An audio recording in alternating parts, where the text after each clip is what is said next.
ശിശുദിനമല്ലേ? എന്നാ നമ്മുടെ ശിശുദിന സമ്മാനം. Thank you.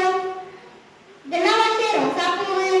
റോസാപ്പൂവ് ചാച്ചാജിയുടെ ജുബയുടെ പോക്കറ്റിൽ എപ്പോഴും ഉണ്ടാകും. കുട്ടികൾ സുഗന്ധം പടർത്തുന്ന പുഷ്പങ്ങളല്ലേ?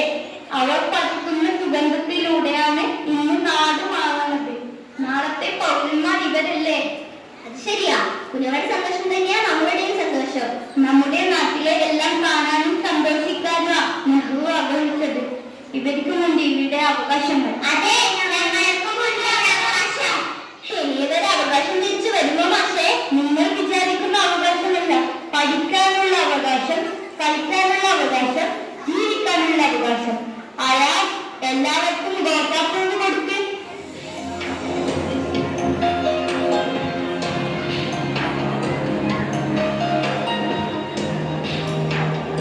എല്ലാ